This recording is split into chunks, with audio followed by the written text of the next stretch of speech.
2009 সাল আমার জীবনের প্রথম হজ এবং 2009 সালে শহীদ আল্লামা দেলোয়ার হোসেন সাঈদী সাহেবের শেষ হজ। আরাফার ময়দান, মিনা, মুজদালিফায় বিভিন্ন জায়গায় একসঙ্গেই ছিলাম।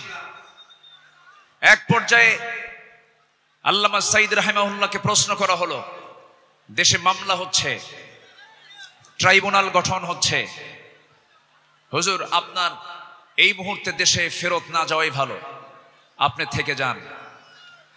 উনি মুচকি হাসি মেরে বললেন, আমার প্রিয় মাতৃভূমি, আমার দেশ বাংলাদেশ, আমার দেশের জনগণ মানবেতর জীবন যাপন করবে, কারারুদ্ধ থাকবে, জেল খাটবে, রক্ত ঝরাবে, আর সাঈদী পালিয়ে বেড়াবে, বিদেশে থাকবে, এমন শিক্ষা আমার রাসূল দেন নাই। তিনি জেলকে, হামলা মামলাকে তোয়াক্কা না করে বীরের বেশে তিনি দেশে ফিরে এসেছেন। 2010 সালের 30 জুন তাকে অন্যায়ভাবে গ্রেফতার করা হয়। দীর্ঘ 13টা বছর অন্যায়ভাবে জেলখানায় আটকে রাখা হয়। এদেশের নির্যাতনের ইতিহাসে সবচাইতে রিমান্ডের সবচাইতে বেশি নির্যাতন করা হয়েছে আমাদের আল্লামাকে। সম্মানিত ভাইয়েরা, শুধু এটাই শেষ নয়, শেষ পর্যন্ত 2023 সালের 13ই আগস্ট চিকিৎসার নাম করে সেই জায়গা থেকে, জেলখানা থেকে জোর করে সেখান থেকে বের করে হসপিটালে তাকে ষড়যন্ত্রের মধ্য দিয়ে ইমাম আবু হানিফার ওই একই পদ্ধতিতে বিষ প্রয়োগের মধ্য দিয়ে পয়জনিং করে তাকে শহীদ করা হয়েছে। আমরা তাফসীর মাহফিলের এই প্ল্যাটফর্ম থেকে, তারই তৈরি করা এই ময়দান থেকে স্পষ্টভাবে জানান দিতে চাই, অবিলম্বে আল্লামা সাঈদীর খুনি হত্যাকারীদের চূড়ান্ত শাস্তি নিশ্চিত করা হোক। রাজি আছেন কারা কারা? হাত উঁচু করে দেখান মুসলমান।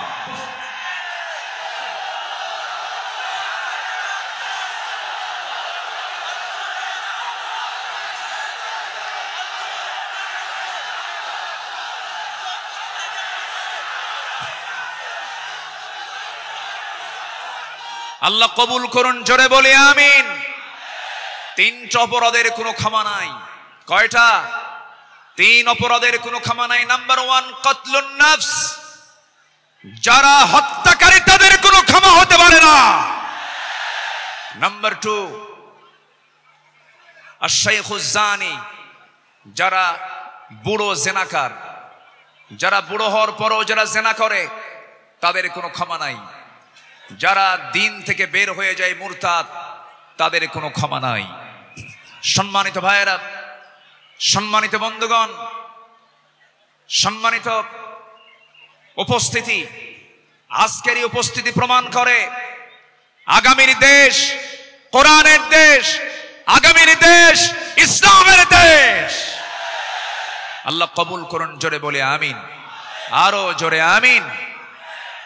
আমার পরে আমাদের সবার কলিজার টুকরা মাজলুম দেশে থাকতে পারেন নাই, অনেক জুলুম তার উপর করা হয়েছে। ডক্টর মিজানুর রহমান আজহারি হাফিজাহুল্লাহ আসবেন, কিন্তু এইরকম যদি আপনারা সাইড টক করেন, কথা বলেন, যদি আওয়াজ করেন, আলোচকের কানে যদি সাইড আওয়াজ যদি চলে আসে, আলোচনা কি ভালো হতে পারে? তাহলে এই বিষয়টি একটু খেয়াল করার চেষ্টা আমি অনুরোধ করব, একটু মেহেরবানি করে, কোনো আওয়াজ না করে, মেহেরবানি করে যে যেখানে আছেন মনোযোগ দিয়ে আমরা কথাগুলো শুনবো। জোরে বলি ইনশাআল্লাহ। আমি আলোচনার সূচনায় কোরআনে কারীমের গুরুত্বপূর্ণ একটি সূরা, সূরাতুল আহজাব থেকে আমি 4টি আয়াতে কারীমা আমি তেলাওয়াত করেছি, যেখানে আমার নবীকে আল্লাহ তাআলা তার কিছু গুণগত দিক তুলে ধরেছেন। এই পৃথিবীতে যত নবী এসেছেন, সকল নবীর ভিতরে সবচাইতে বেশি সম্মানিত নবী হচ্ছেন মুহাম্মদুর রাসূলুল্লাহ। জোরে বলুন মুহাম্মদুর রাসূলুল্লাহ। আল্লাহ তাআলা তার রাসূলকে নাম ধরে ডাকতে পারতেন, কিন্তু নাম ধরে ডাকেন নাই। কি সম্মান দিয়েছেন! আমার নবীর সম্মানটা কত! আল্লাহ রাব্বুল আলামিন অন্য নবীদের নাম ধরে ডেকেছেন, ডাক দিয়েছেন। আল্লাহ রাব্বুল আলামিন বলছেন, ইয়া আদাম উসকুন আনতা ওয়া যাওজুকাল জান্নাহ। ডাক দিয়েছেন, ওয়া মা তিলকা বিয়ামিনিকা ইয়া মূসা। ডাক দিয়েছেন, ইয়া ইয়াহইয়া খুযিল কিতাবা বিকুওয়াহ।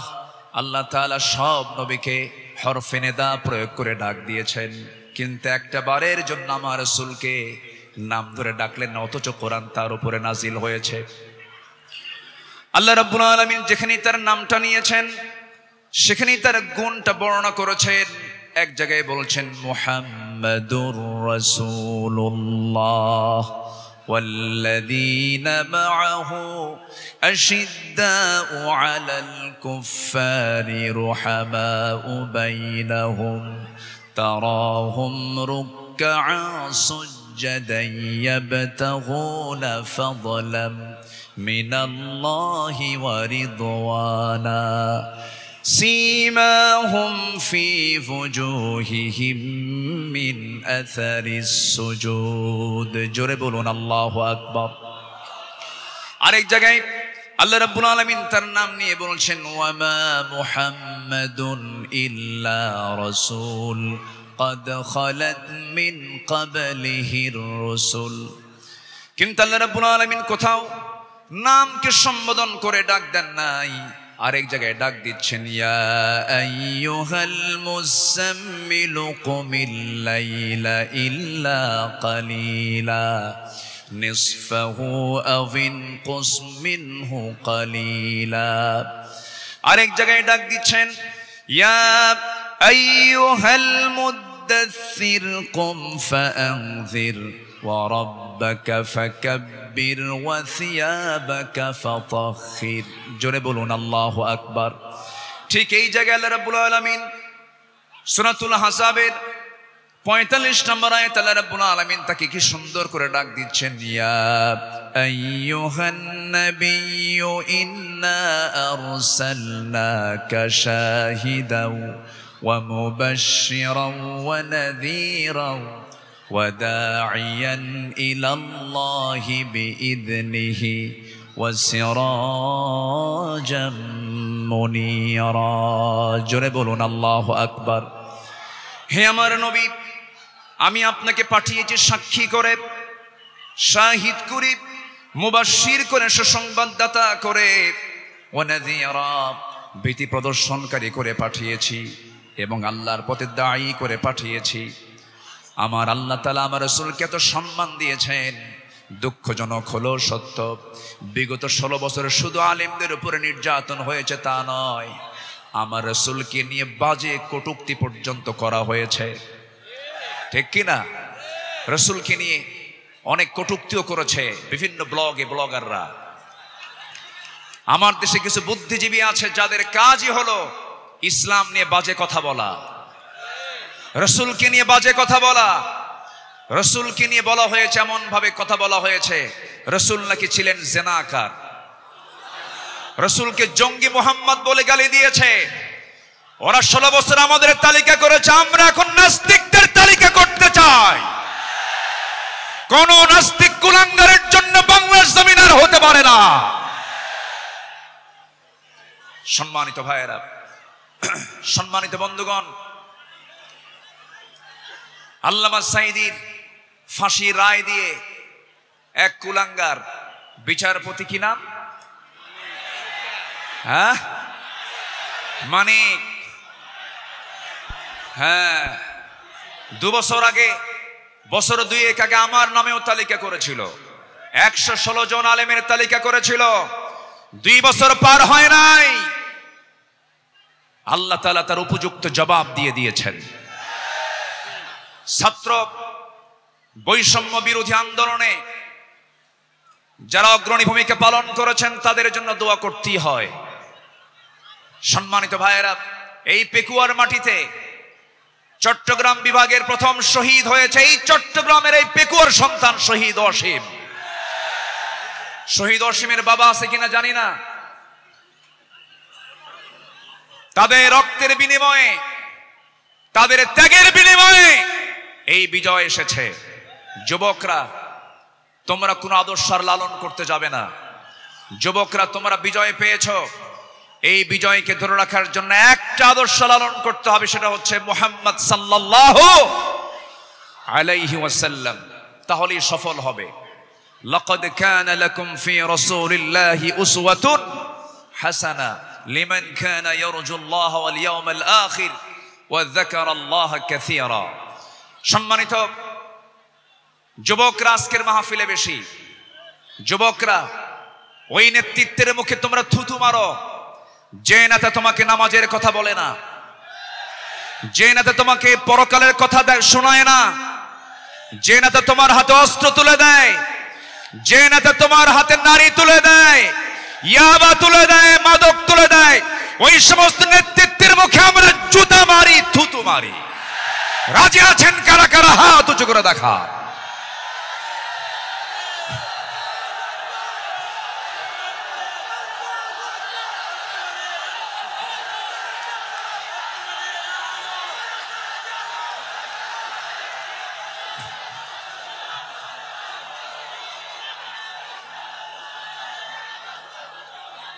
আল্লাহ কবুল করুন, জোরে বলি আল্লাহুম্মা আমিন। যুবকরা, তোমাদের হাতে আগামীর বাংলাদেশ, নতুন বাংলাদেশ গড়ার জন্য কোন আদর্শ আমরা মানি না, আমরা মানি উসওয়ায়ে হাসানা, নবীর আদর্শ, নবীর আদর্শ, নবীর আদর্শ। আল্লাহ কবুল করুন, জোরে বলে আমিন। প্রত্যেক মাহফিলে টাইম সিলেকশন থাকে না, আজকের মাহফিলে টাইম সিলেকশন আছে। আমাকে খুব অল্প সময়ের মধ্যে হয়তো আমাকে শেষ করতে হবে, এই জন্য আমাকে সামারাইজ করে, সংক্ষিপ্ত করে কিছু কথা বলতে হচ্ছে। সম্মানিত ভাইয়েরা, সম্মানিত বন্ধুগণ, এই মাহফিলের এই প্ল্যাটফর্মে 16 বছর যারা এই কাজ করেছেন তাদেরকে ভালোভাবে মাহফিল করতে দেওয়া হয়নি। আমি আব্দুল্লাহ আল আমিন, আমাকে কত জায়গা থেকে মাহফিলের এই প্ল্যাটফর্ম থেকে, এই চেয়ার থেকে কতবার ধরে নিয়ে যাওয়া হয়েছে, এটার হিসাব আমার নাই। সাতক্ষীরায় গেলাম, খুলনায় গেলাম, পাবনাতে, পাবনার দারুল আমান ট্রাস্ট, আল্লামা সাঈদীর শেষ মাহফিল ছিল 2010 সাল। এরপরে 2011, 12, 13, 14 এই কয়েক বছর মাহফিল কোনো মতো করতে পারছি। এরপরেই 2015 সালে সেই মাহফিল করতে গিয়ে আমাকে লক্ষ্য করে গুলি পর্যন্ত করা হয়েছে। সম্মানিত ভাইয়েরা, এরকম করে তারা চেয়েছিল এই আওয়াজকে বন্ধ করতে, কিন্তু না, কোরআনের আওয়াজ যারা বন্ধ করতে চেয়েছে তাদের আওয়াজই বন্ধ হয়ে গেছে। তারা কি আছে? আলেমরা পালায়, আসতে কোন আলেমরা পালায়। পালায় কারা? আমাদেরকে যারা রাজাকার বলে গালি দিয়েছে, পাকিস্তানি রাজাকার বলেছে, আমরা কেউ পাকিস্তান যাই নাই, দিল্লি রাজাকার সব দিল্লি গিয়ে বসে আছে।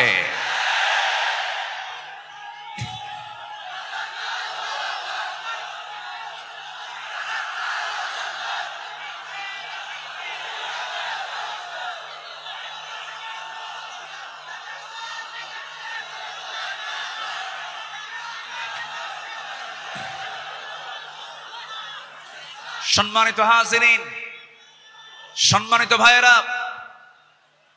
তাহলে আমাদের আদর্শ, আমাদের চেতনা, আমাদের মূল নেতা একজন, তিনি হচ্ছেন মুহাম্মাদুর রাসূলুল্লাহ। মুহাম্মাদুর রাসূলুল্লাহ, রাসূলকে আমরা মানবো এক জায়গায় না সব জায়গায়? আসতে বলবেন না, এক জায়গায় না সব জায়গায়? সব জায়গায়। রাসূলকে নামাজে মানবেন, রাসূলকে রোজায় মানবেন, রাসূলকে দাড়িতে মানবেন, রাসূলকে মিষ্টি খাওয়াতে মানবেন, রাসূলকে আপনি উহুদে মানবেন না, রক্ত ঝরাতে মানবেন না, দাঁত ভাঙবেন না, রাষ্ট্র পরিচালনায় রাসূলকে মানবেন না, আপনি উম্মত নন, আপনি ভণ্ড, আপনি প্রতারক। রাসূলকে সব জায়গায় মানতে হবে, তিনি আমার মডেল। আল্লাহ তাআলা আমাকেই শুধুমাত্র সেই নেতৃত্ব মানতে দিয়েছেন, মানার জন্য অর্ডার দিয়েছেন, তিনি হচ্ছেন মুহাম্মদ সাল্লাল্লাহু। সম্মানিত ভাইয়েরা, রাসূলুল্লাহর আদর্শ কেমন ছিল? আমার নবীজির চারিত্রিক সনদ পৃথিবীর কোনো একাডেমি দেয়নি। আমার নবীজির চারিত্রিক সনদের সার্টিফিকেট দিয়েছেন স্বয়ং কে? আসতে বলবেন না, তিনি কে? আল্লাহ তাআলা। আল্লাহ রাব্বুল আলামিন তার শানে বলেছেন, ওয়া ইন্নাকা লাআলা খুলুকিন আযীম ফাসাতুবসিরু ওয়া ইউবসিরুন।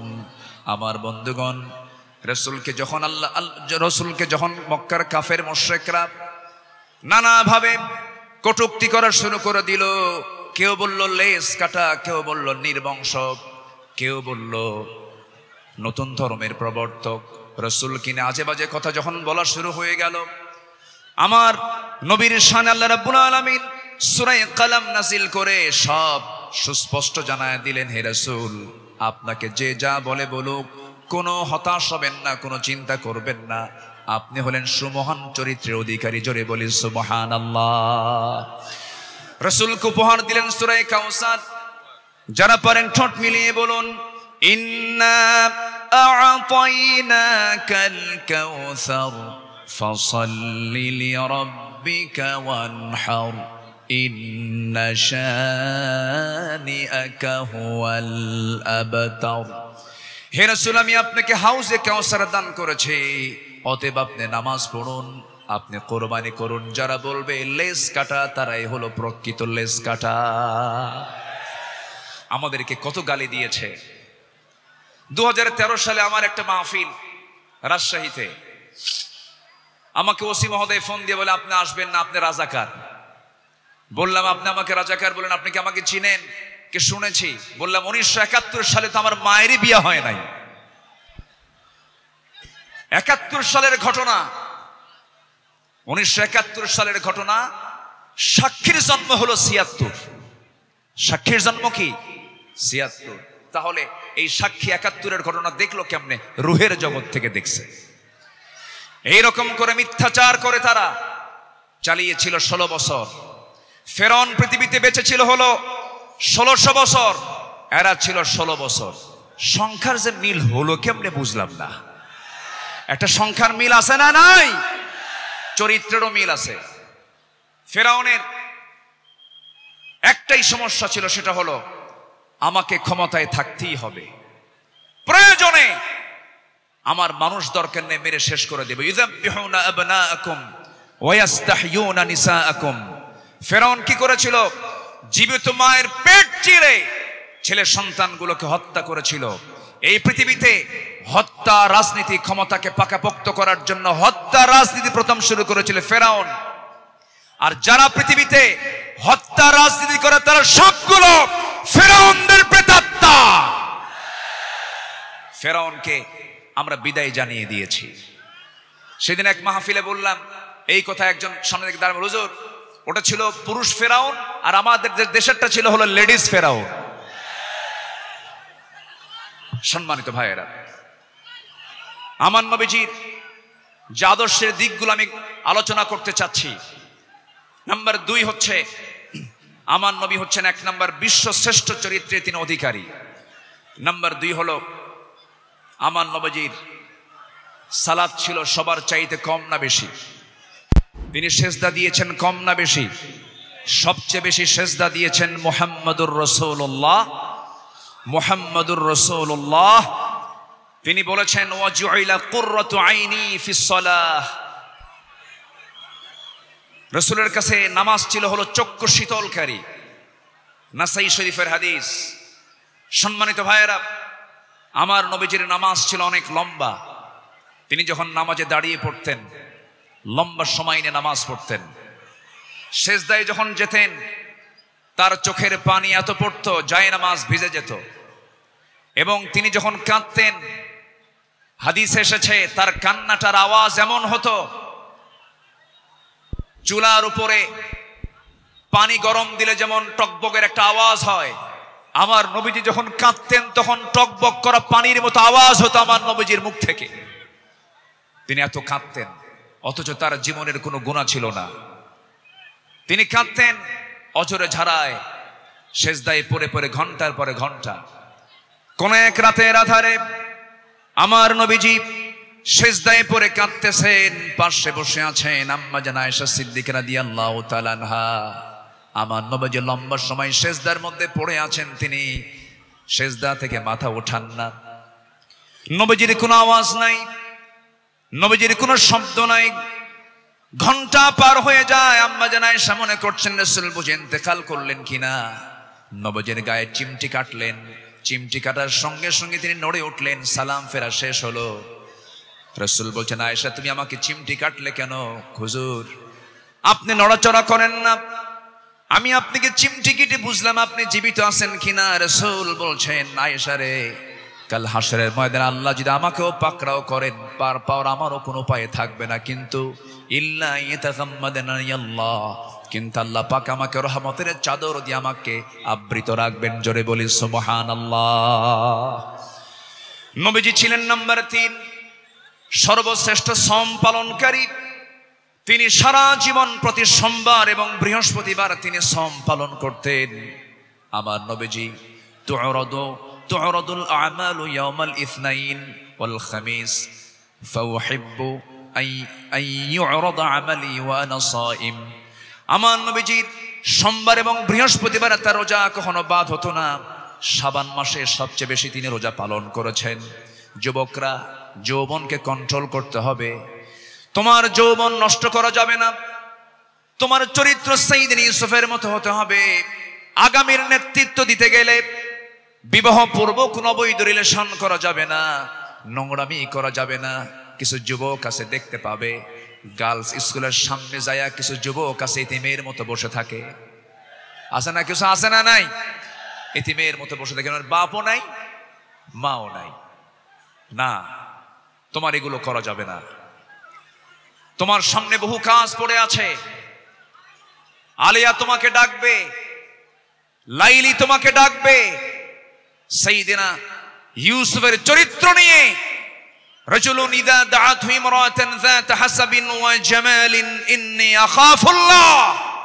যখন তোমাকে কোনো সুন্দরী নারী যখন প্রেমের প্রস্তাব দিবে, কুপ্রস্তাব দিবে, তুমি বলে ফেলবে আমি কাকে ভয় করি? আল্লাহকে ভয় করি। এই চরিত্র নিয়ে তোমাকে এগুতে হবে। তোমার যৌবনকে কন্ট্রোল করার জন্য যদি কষ্ট হয় তোমার খুব বেশি, প্রয়োজনে রোজা রেখে দেবে। বলেছেন মুহাম্মদ সাল্লাল্লাহু আলাইহি ওয়াসাল্লাম, চরিত্রকে ধ্বংস করা যাবে না। ইউরোপ আমেরিকার সবচাইতে বড় ষড়যন্ত্র হলো, ইউরোপ আমেরিকার সবচাইতে বড় ষড়যন্ত্র হলো মুসলিম সমাজকে উলঙ্গ করে ঘর থেকে বের করে দেওয়া। অ্যাটম বম যতটুকু না ক্ষতিকর, তার চাইতে বড় ক্ষতিকর হলো আমেরিকার হলিউড, ভারতের বলিউড। যুবকরা, ওই সমস্ত নোংরামি তোমার জীবনে আনা যাবে না। তোমার মাথার চুল থেকে শুরু করে নিয়ে পা পর্যন্ত প্রত্যেকটা জায়গায় থাকতে হবে নবীর আদর্শ। কিসের আদর্শ? নবীর আদর্শ। মাথার চুল ইদানিং দেখা যায় মাথার চুলগুলো কাটে কেমন করে জানি, দুই দিকে চুল নাই, পিছনেও চুল নাই, একেবারে চামড়া বের করা, মাথার উপরে গোল কইরা একদম নারিকেল জিনজিরা। আছে না নাই? আছে না নাই? একদম গোল করে রেখে দেয়। যখন বলা হয় এই ছেলে তুমি যে মাথার চুলটা এরকম করে রাখছো, এই মডেলটা পাইছো কোথায়? হুজুর বুঝবেন না। মেসি। তুমি কে? নেইমার। তুমি কে? কুত্তা। কারণ নেইমার মেসিরা তো কুত্তা নিয়ে শুয়ে থাকে, ঠিক কিনা? ওরা কুকুর নিয়ে শুয়ে থাকে, তারা তোমার আদর্শ নয়। শার্টের সাইজ নাই, প্যান্টের সাইজ নাই, নতুন প্যান্ট কিনে আনে হাঁটু ফাটা। কি আমি কি ভুল বলতেছি? নতুন প্যান্ট কিনে আনে কি ফাটা? হাঁটু ফাটা, হাঁটুতে কাপড় নাই। ওই পোশাক পরে কি নামাজ হবে? আসতে বলো, ওই পোশাক পরে কি নামাজ হবে? হবে না। নামাজ হতে হলে আগে সতরটা ঢাকতে হবে। অনেকদিন আগে এক মসজিদে ঢুকলাম আমি, নামাজ শুরু করব, ঢুকেই তো 2 রাকাত নামাজ। আমাদের দেশে বিভিন্ন মসজিদে লেখা থেকে লাল বাতি জ্বলাকালীন অবস্থায় নামাজ নিষেধ। এটা মানবেন না। আমার নবীজির সুন্নাহ যদি মানেন তাহলে মসজিদে ঢুকেই কয় রাকাত নামাজ? পড়েছেন মুহাম্মদ সাল্লাল্লাহু আলাইহি ওয়াসাল্লাম। তো আমি ভিতরে ঢুকে নামাজ শুরু করবো, দেখি সামনে এক যুবক নামাজে দাঁড়াইছে এরকম একটা প্যান্ট আর শার্ট নিয়ে। তো ভাবলাম দেখি ওর নামাজটা আগে দেখি। রুকুতে যখন গেছে, রুকুর ঠেলায় দেখি শার্ট উপরে, প্যান্টটা নিচের দিকে, মাঝখানে ফাঁকা। তো ভাবলাম এই তো রুকুর হাল, সেজদায় যে কি হবে আল্লাহ জানে। সেজদায় যখন গেছে তখন দেখি প্যান্ট খুইলা আন্ডার প্যান্ট বের হইছে। এই হলো পোশাকের হাল। এই জাতীয় কোনো পোশাক যুবকরা পরবে না। তোমার সূরত এবং সিরাত হতে হবে নবীর আদর্শ উজ্জীবিত, নবীর আদর্শের মতো হতে হবে, নবীর আদর্শকে লালন করতে হবে। সম্মানিত ভাইয়েরা, নাম্বার 4, আমার নবী ছিলেন অশেষ দানশীলতার শ্রেষ্ঠ একটা উদাহরণ। তিনি বেহিসাবি দান করতেন, কিচ্ছু রাখতেন না, সব দিয়ে দিতেন দিন প্রতিষ্ঠার সংগ্রামে।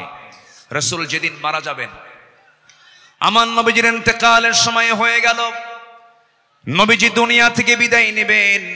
আম্মা জান আয়েশার উরুর উপরে মাথা রেখেছেন। নবীজি যে কোনো মুহূর্তে দুনিয়া থেকে বিদায় নেবেন। এমন সময় বলছেন, আয়েশা রে, আমি মনে হয় দুনিয়া থেকে বিদায় নেব, আমার মনে হয় বিদায় লগনটা চলে আসছে, যে কোনো মুহূর্তে মালাকুল মউত চলে আসবে। দেখো তো আমার ঘরের মধ্যে কোনো কিছু আছে নাকি। গোটা ঘর তালাশ করে কয়েকটা স্বর্ণের টুকরা বের হলো। আমার নবীজি হাতের তালুতে নিয়ে বললেন, আয়েশা, এতটুকুন সম্পদ আমি রাখতে চাই না, এতটুকুন সম্পদ আমি একামতে দিনের কাজে আমি দান করে দুনিয়া থেকে বিদায় হতে চাই। আমার নবীজি 2 হাতে দান করেছেন। নাম্বার 5 হলো পৃথিবীর সবচেয়ে শ্রেষ্ঠ সৎ, প্রেমময় এবং সৎ ন্যায়পরায়ণ স্বামী ছিলেন। আম্মা জান আয়েশা বলেন, রাসূল আমাকে এত পরিমাণ ভালোবেসেছেন। রাসূল বলেছেন, শরীর খাওয়ার যেমন শ্রেষ্ঠ, আমার স্ত্রী হলো সবার মধ্যে শ্রেষ্ঠ। আমি আয়েশাকে দারুণ ভালোবাসি। আমার নবীজি একজন আদর্শ স্বামী ছিলেন, শ্রেষ্ঠ স্বামী ছিলেন। আমার নবীজির চারিত্রিক গুণ নিয়ে যদি আমরা আলোচনা করতে যাই, গোটা রাতেও শেষ হবে না, কেউ কোনোদিন শেষও করতে পারবে না। কারণ তার চারিত্রিক সনদ আল্লাহ পাক নিজে দিয়েছেন। আর তার চরিত্র হলো কানা খুলুকুহুল কোরআন, তার চরিত্রই হলো কোরআনে কারীম। জোরে বলি সুবহানাল্লাহ। আমার নবী নাম্বার 6, তিনি ছিলেন একজন অলংকারিত শ্রেষ্ঠ বাবা। এমন বাবা পৃথিবীতে আর খুঁজে পাওয়া যাবে না। রাসূল 4 মেয়ের বাপ ছিলেন। কয় মেয়ের বাপ ছিলেন বলেন? আস্তে কয় মেয়ের বাপ ছিলেন? আল্লাহ পাক আমাকেও আপনাদের দোয়ায় 4টা মেয়ের বাবা আমাকে বানিয়েছেন। এত আস্তে আলহামদুলিল্লাহ বললেন, বিয়ে কি আপনি দিবেন নাকি? এটা জোরে বলেন না আলহামদুলিল্লাহ। হ্যাঁ, 4টা মেয়ের বাবা ছিলেন মুহাম্মদ সাল্লাল্লাহু আলাইহি ওয়াসাল্লাম। নবীজি মেয়েদেরকে বিয়ে দিয়েছেন। সাইয়েদনা ওসমান কি মেয়ে দিয়েছেন, আবার সাইয়েদনা আলীকেও মেয়ে দিয়েছেন। একজনকে দিয়েছেন ধনী ছেলের সাথে, আরেকজনকে দিয়েছেন গরিব ছেলের সাথে। রাসূল কি ব্যালেন্স করেছেন। সবচেয়ে প্রিয়, সবচেয়ে আদরের দুলালী ফাতিমাকে গরিব ছেলের সঙ্গে বিয়ে দিয়েছেন। বিয়ে যেদিন দিলেন, রাসূল বললেন, ও ফাতিমা, আমি তোমাকে এমন স্বামী তোমার হাতে তুলে দিলাম, এমন স্বামী আমি তোমাকে দিলাম, যার সম্পদ নাই, টাকা নাই, পয়সা নাই, ঘর নাই, বাড়ি নাই, কিচ্ছু নাই, কিন্তু মাথা থেকে পা পর্যন্ত তাকওয়া দিয়ে ভরা। জোরে বলে সুবহানাল্লাহ। এমন স্বামী তোমাকে দিলাম। চলে যাও বাবার ঘর থেকে স্বামীর ঘরে গিয়ে করে খাও। মৃত্যুর দিন পর্যন্ত যেন স্বামীর বিরুদ্ধে একটা নালিশ আমার কানে না আসে। এই কথা বলে বিদায় দিয়ে দিলেন। আমার নবীজি 3 দিন পার হয় নাই, ফাতিমাকে না দেখলে তিনি অস্থির হয়ে যেতেন। আমার ফাতিমা কোথায় গেল, আমার ফাতিমা কোথায় গেল। আমার নবীর ঘরে একদিন ফাতিমা আসলেন। বসে বসে তিনি সালাত আদায় করছেন। রাসূল বলছেন, ফাতিমা, বসে বসে নামাজ পড়া তো তোমার ঠিক নয়, তুমি তো যুবতী মানুষ। এবার তিনি বলছেন, আব্বা জান, আমিও জান আমি বসে বসে নামাজ পড়ি না, কিন্তু দাঁড়িয়ে দাঁড়িয়ে নামাজ পড়ার হেতু হলো, আমি যে দাঁড়িয়ে দাঁড়িয়ে নামাজ পড়ব, আমার গায়ে যে জামাটা দেখতে পাচ্ছেন বাবা, এর পিছনের একটা অংশ তালিযুক্ত অংশ আছে। আমি যদি দাঁড়িয়ে থেকে নামাজ আদায় করতে যাই, আপনার চোখে এই তালি অংশটুকু পড়তে পারে। আপনি হয়তো আমার স্বামীর ব্যাপারে নেগেটিভ সেন্স আনতে পারেন, হারে আমার মেয়ে কালী, কাপড়ে কষ্ট দেয়, আমার স্বামীর এতটুকু দুর্নাম প্রকাশ পেয়ে যাক, আমি এটা চাই না, এই বলে আমি বসে বসে নামাজ আদায় করছি। জোরে বলি সুবহানাল্লাহ। এবং মেয়েকে বিয়ে দিয়ে বললেন, ও আমার মেয়ে ফাতিমা, স্বামীর ঘরে চলে যাও, মৃত্যুর দিন পর্যন্ত যেন স্বামীর বিরুদ্ধে একটা নালিশ যেন আমার কানে না আসে। সংসার করে খাও, বিয়ের পরে বাবার ঘরের চাইতে শ্রেষ্ঠ ঘর হলো স্বামীর ঘর, স্বামীর ঘরে করে খাও। কিন্তু আজকের বাপরা কি তা কয়? আজকের বাপরা কি কয় জানেন? মেয়ে বিয়ে দিয়ে কয়, মা চলে যা স্বামীর ঘরে, যদি কিছু বলে শুধু ফোন দিবি, খাইয়া ফালামো। ঠিক আছে না? না, এই আচরণ করা ঠিক নয়। আমার নবীজি একদিন বসে আছেন, ফাতিমা রাদিয়াল্লাহু তাআলা আনহা তিনি তার আব্বার সঙ্গে দেখা করার জন্য আসছেন। এসে বলছেন, আব্বা আপনি হলেন রাষ্ট্রপ্রধান, আপনি যা বলবেন তাই হয়ে যাবে। আমি অভিযোগ নিয়ে আসি না, স্বামীর সঙ্গে পরামর্শ করে এসেছি। আমরা যে ঘরে থাকি ভাড়ার ঘর, মেঝেটা কাঁচা, গায়ে পায়ে কাপড়ে ময়লা লেগে যায়। আপনার দুইটা নাতি হাসান হোসাইন, এদেরকে নিয়ে আমি সামলাতে পারি না। দেখুন তো একটা খাদেম নিযুক্ত করা যায় নাকি, একটা কাজের মানুষ নিযুক্ত করা যায় নাকি? আমার রাসূল বলছেন, ও আমার কলিজার টুকরা মেয়ে ফাতিমা, এদিকে আসো। তোমার বাবা তার নিজের কাপড় নিজে ধৌত করে, নিজের ঘর নিজে ঝাড় দেয়। তোমার পিতা কারো সাহায্য নেয় না তার ব্যক্তিগত কাজের ক্ষেত্রে। আমি চাই আমার মেয়ে ফাতিমা তুমি এমনই থেকে যাও, দুনিয়াটাকে বড় করার চেষ্টা করো না ফাতিমা। আমি তোমাকে একটা আমল শেখায় দিচ্ছি, তুমি যাও সে আমলটা করো। সুবহানাল্লাহ, আলহামদুলিল্লাহ, আল্লাহু আকবার 33, 34 বার করে সকাল সন্ধ্যা পড়বে। আমার আল্লাহ তোমার সমস্ত কাজের জিম্মাদার হয়ে যাবেন। জোরে বলি সুবহানাল্লাহ। আমার বন্ধুগণ, নাম্বার 7 হলো রাষ্ট্রে প্রথম মসজিদ প্রতিষ্ঠা তিনি করেছেন, ইসলামী সংস্কৃতি প্রতিষ্ঠা করেছেন। নাম্বার 8 হলো বিশ্ববাসীর জন্য তিনি প্রেরিত কোরআনের প্রথম এবং শ্রেষ্ঠ প্রধান শিক্ষক তিনি। ইন্নামা বুইসতু মুআল্লিমান বুইসতু লিউতাম্মিমা মাকারিমাল আখলাক। রাসূল বলেন, আমি পৃথিবীতে প্রেরিত হয়েছি মানুষের চারিত্রিক মানকে তার চূড়ান্ত শিখরে পৌঁছে দেবার জন্য। জোরে বলি সুবহানাল্লাহ। নাম্বার 9 হলো যুদ্ধের ময়দানে তিনি ছিলেন অগ্রগামী, সাহসী একজন নেতা। বদর, উহুদ, খন্দক, এই সমস্ত যুদ্ধ তার প্রমাণ। প্রতিটা যুদ্ধে আমার নবী যে সবার পেছনে না সবার আগে, সবার পেছনে না সবার আগে, সবার আগে। সবচেয়ে মার খেয়েছেন উহুদের ময়দানে, সবচাইতে বেশি রক্ত ঝরিয়েছেন মুহাম্মদুর রাসূলুল্লাহ, মুহাম্মদুর রাসূলুল্লাহ সাল্লাল্লাহু আলাইহি ওয়াসাল্লাম। নাম্বার 10, সময় তো অল্প, আমাকে সংক্ষিপ্ত করে বলতে হচ্ছে। নাম্বার 10, সর্বদা তওবার জন্য অস্থির চিত্তের অধিকারী, অস্থির মনের অধিকারী। সর্বদা তিনি তওবা করতেন এবং তিনি বলতেন, তুবু ইলাল্লাহ ফাইন্নী আতুবু ফিল ইয়াউমি 100 মাররা। ও আমার সাহাবীরা, তোমরা বেশি করে তওবা করো, আমি বিশ্বনবী সারাদিনে 100 বারেরও বেশি বার তওবা করি। আল্লাহু আকবার। এই আমলগুলো আল্লাহ পাক সবাইকে করার তৌফিক দান করুন। জোরে বলি আমিন। নাম্বার 11, এই পৃথিবীতে তিনি সবচাইতে বড় জাকির ছিলেন, সবচাইতে বেশি তিনি জিকির করানেওয়ালা ছিলেন মুহাম্মদ সাল্লাল্লাহু আলাইহি ওয়াসাল্লাম। তিনি বলেছেন, মান ক্বালা সুবহানাল্লাহ ওয়া বিহামদিহি ফি ইয়াউমিন 100 মাররাতিন হুত্তাত খাতায়াহু। যদি কেউ 100 বার সুবহানাল্লাহ বিহামদিহি এটা যদি বলতে পারে, তাহলে সমুদ্রের ফেনা পরিমাণও যদি গুনাহ হয়, সেই গুনাহ আল্লাহ পাক তার জীবন থেকে সাফ করে দিবেন। রাসূল তার জিহ্বা সর্বক্ষণ কার জিকিরে ব্যস্ত থাকতো? আসতে বলবেন, কার জিকিরে ব্যস্ত থাকতো? আল্লাহর জিকিরে। নাম্বার 12 হলো ধৈর্যশীলতার জীবন্ত উদাহরণ ছিলেন মুহাম্মদুর রাসূলুল্লাহ সাল্লাল্লাহু আলাইহি সাল্লাম। ধৈর্য কাকে বলে, ধৈর্য কি, তার বাস্তব প্রমাণ হচ্ছেন মুহাম্মদ সাল্লাল্লাহু আলাইহি ওয়াসাল্লাম। মক্কায় 13টা বছর তিনি মার খেয়েছেন, কত নির্যাতন সহ্য করেছেন, কত অত্যাচার তিনি সহ্য করেছেন। মক্কার 13 বছরের সাহাবা কেরামকে মেরে মেরে রক্তাক্ত করেছে। খাব্বাবকে মেরে জ্বলন্ত অঙ্গার পিঠের মধ্যে ঢুকে গেছে, চর্বি দিয়ে অঙ্গার নিভে গেছে, তবুও তাদের মুখ থেকে একবারের জন্য বাদ যায়নি লা ইলাহা ইল্লাল্লাহ। কি ধৈর্যশীলতার তিনি পিরামিড ছিলেন, ধৈর্যের এক পিরামিড ছিলেন মুহাম্মদ সাল্লাল্লাহু আলাইহি ওয়াসাল্লাম।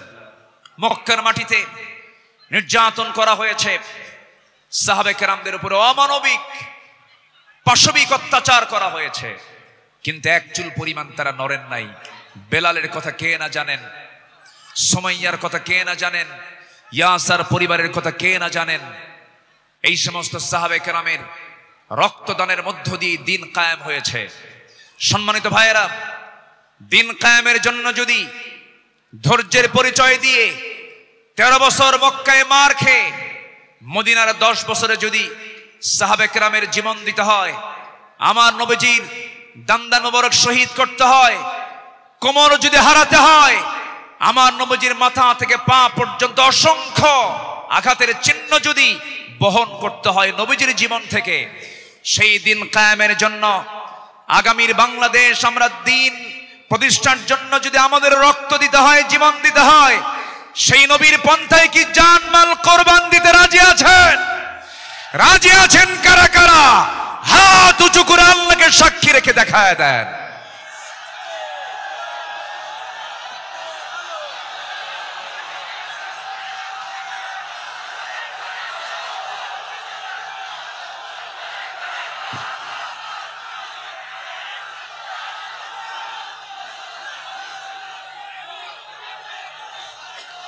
আল্লাহ কবুল করুন, জোরে বলে আমিন, আরো জোরে আমিন। বাইরে জীবন দেওয়া তো সস্তা না, যত রক্ত লাগে দেব, প্রয়োজনে লোক পাঠাবো, আমি যাব না। এই চরিত্রের মুনাফিক আমার দেশে আছে না নাই? আবু সাইদরা জীবন দেয়, আমার দেশের কিছু মুফতিরা ফতুয়া দেয়, ও তো শহীদ হয় নাই। হ্যাঁ, আবু সাইদরা জীবন দেয়, শহীদ অসীমরা জীবন দেয়, আমার দেশের কিছু ফতুয়া সন্ত্রাস, এগুলো ফতুয়া সন্ত্রাস। এরা ফতুয়া দেও নাকি শহীদ হয় নাই, তুমি কোন কসু করছো? আমার দেশে 16 বছর অনেক ওলামা, অনেক আলেম আমার দেশে অবস্থান করছেন, এখনো আছেন। বিগত 16 বছর তাদের উপর একটা মামলা তো দূরের কথা, একটা আচরও গায়ে লাগে নাই। দেশ যখন পট পরিবর্তন হয়েছে, চোরের মায়ের বড় গলা। মুনাফিক চেনা যায় নামাজে নয়, মুনাফিক চেনা যায় রোজায় নয়, মুনাফিক চেনা যায় সূরাতে নয়, মুনাফিক চেনা যায় হলো ময়দানে, মাঠে, জিহাদের প্রান্তরে। সম্মানিত ভাইয়েরা, আমার সময় ফুরিয়ে যাচ্ছে, আমি যে কোনো মুহূর্তে শেষ করে দেব। আজকের মাহফিলের আরো কাঙ্ক্ষিত মেহমান আছেন, বিশেষ করে আমার পরপরই আসছে নাকি?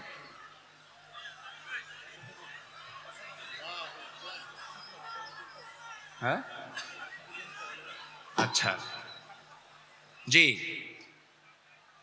বিশেষ করে এদেশের ইসলামী আন্দোলনের জীবন্ত শহীদ তালহা বিন ওবায়দুল্লাহর যোগ্য উত্তরসূরি ডক্টর শফিকুল ইসলাম মাসুদ হাফিজাহুল্লাহ, তিনি অল্প সময়ের মধ্যে আমাদের মাঝে আসবেন। জোরে বলি ইনশাআল্লাহ, জোরে বলি ইনশাআল্লাহ।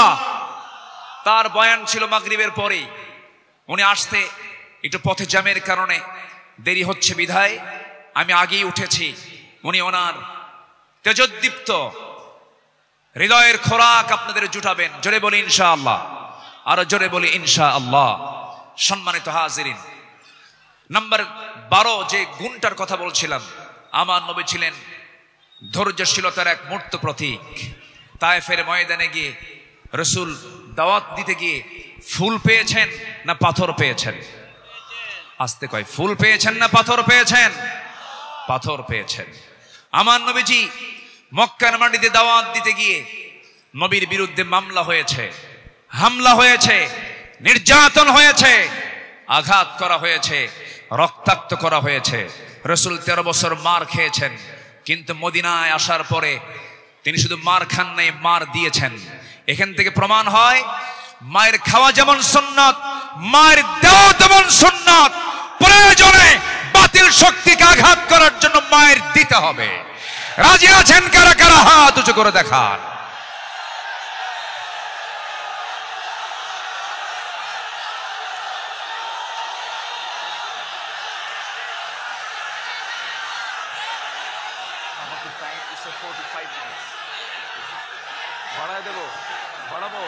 আচ্ছা,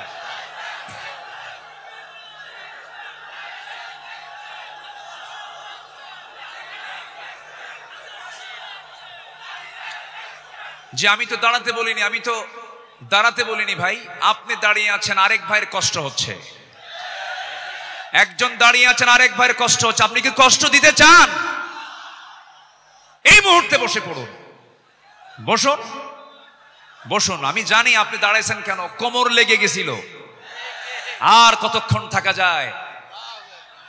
প্রচন্ড ধৈর্যশীলতার পরিচয় দিচ্ছেন আপনারা। এদিকে আমার আলোচনা চলতেছে। 12 নম্বর হলো ধৈর্যশীলতা। ধৈর্য ধারণ করার শক্তি দাও গো মেহেরবান, আমায় দাও গো মেহেরবান। ধৈর্য ধারণ করার শক্তি দাও গো মেহেরবান, আমায় দাও গো মেহেরবান। বুকের ভেতর ব্যথার নদী বইছে অবিরাম, বইছে অবিরাম। ধৈর্য ধারণ করার শক্তি দাও গো মেহেরবান, আমায় দাও গো মেহেরবান। জোরে বলি আমিন, আরো জোরে আমিন। নম্বর 13 হলো সৎ নেতৃত্ব এবং ন্যায় বিচারে উজ্জ্বল দৃষ্টান্ত রেখেছেন মুহাম্মদুর রাসূলুল্লাহ সাল্লাল্লাহু আলাইহি সাল্লাম। সবার কম বেশি জানা আছে, আমার নবীজির কাছে এক সম্ভ্রান্ত মহিলা চুরির প্রমাণ মিলেছে। নবীর কাছে রিপোর্ট এসেছে। রাসূল বললেন, তোমরা এই মহিলাকে নিয়ে যাও, কোনো কথা নেই। ইসলামের যে সিদ্ধান্ত, হাত কেটে ফেলা, ফাকতাউ আইদিয়াহুমা, আস-সারিকু ওয়াস-সারিকাতু ফাকতাউ আইদিয়াহুমা, কোনো কথা নেই, চুন্নি হলেও হাত কেটে দিতে হবে। সেই সম্ভ্রান্ত পরিবারের সদস্যবৃন্দ সাইয়েদনা ওমর ফারুকের কাছে গেলেন, গিয়ে বলতেছে, সাইয়েদনা ওমর, আপনি যদি একটু সুপারিশ করতেন, হয়তো আমাদের রাসূল একটু এখানে ক্ষমার দৃষ্টিতে দেখতেন, লঘু শাস্তি দিতেন। সাইয়েদনা ওমর ফারুক যখন তার কাছে গিয়ে বললেন, ইয়া রাসূলুল্লাহ, সম্ভ্রান্ত পরিবারের মেয়ে, দেখুন তো একটু এই জায়গায় শাস্তিটাকে কমিয়ে লঘু করা যায় কিনা। আমার নবীজির চেহারা রক্তিম আকার ধারণ করলো, নবীজির চেহারা লাল বর্ণ আকার ধারণ করলো। নবীজি এবার বলছেন, ওমর, তোমার দারাজ কণ্ঠ কোথায় গেল? তোমার আওয়াজ তো খুব স্লো হয়ে গেছে, তুমি এমন দারাজ কণ্ঠ তোমার হারিয়ে গেল কেন? ওমর, তুমি আমাকে যে প্রস্তাব দিতে এসেছো, আমি তোমাকে স্পষ্ট ভাষায় জানান দিতে চাই। এই জায়গায় যদি আল্লাহি লাউ আন্না ফাতিমাতু বিনতে মুহাম্মদ সারাকাত লাকাতাতু ইয়াদাহা, যদি এই মুহূর্তে আল্লাহর কসম করে বলি, আমার কলিজার টুকরা ফাতিমা বিনতে মুহাম্মদ যদি চুরি করে ধরা পড়ে যেত, আমি রাসূল সময়কে সাক্ষী রেখে নিজ হাতে আমি আমার ফাতিমার হাত কেটে দিতাম। জোরে বলি আল্লাহু আকবার, আরো জোরে আল্লাহু আকবার। সেই বিচার, সেই শাসনকে আমরা দেখতে চাই। সেই বিশ্বনবীর তৈরি করা, তিনি যে পার্লামেন্ট তৈরি করেছিলেন, যে আদালত কায়েম করেছিলেন, কোরআনের আদালত, সেই কোরআনের আদালতকে আমরা দেখতে চাই। তাহলে আমরা সৎ এবং যোগ্য নেতৃত্ব কায়েম করব, সেই কাজে আমরা নিজেকে প্রস্তুত করব। জোরে বলি ইনশাআল্লাহ, আরো জোরে বলি ইনশাআল্লাহ।